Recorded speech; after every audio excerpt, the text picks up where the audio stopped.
ప్రపంచంలోనే అద్భుత కట్టడాల్లో ఒకటైన తాజ్ మహల్ కు ముప్పు తలపెడతామంటూ ఇటీవల బెదిరింపులు వస్తున్నాయి. ఈ నేపథ్యంలో ప్రభుత్వం కీలక నిర్ణయం తీసుకుంది.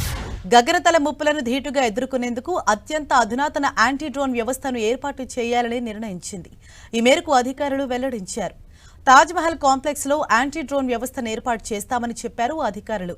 దీనికి 7 నుంచి 8 కిలోమీటర్ల పరిధిలో పనిచేసే సామర్థ్యం ఉంటుందన్నారు.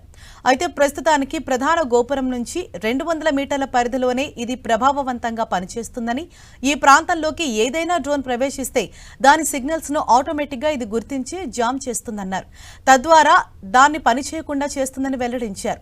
ఈ యాంటీ డ్రోన్ వ్యవస్థకు సంబంధించి పోలీస్ సిబ్బందికి శిక్షణ ఇస్తున్నామని, త్వరలోనే దీనికోసం ప్రత్యేక బృందాన్ని ఏర్పాటు చేస్తామన్నారు.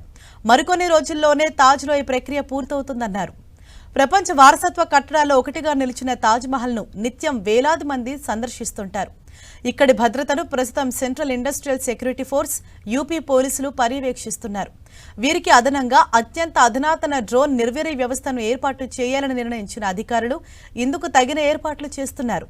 ఇటీవల భారత్ చేపట్టిన ఆపరేషన్ సింధూర్ ద్వారా పాకిస్తాన్లోని ఉగ్ర సైనిక స్థావరాలపై భారత సైన్యం ఖచ్చితమైన దాడులు నిర్వహించింది.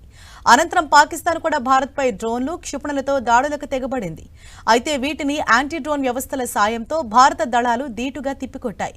ఇలా శత్రువుల దాడుల నేపథ్యంలో దేశంలోని కీలక స్థావరాల వద్ద ఈ తరహా చర్యలు అనివార్యంగా మారుతోంది.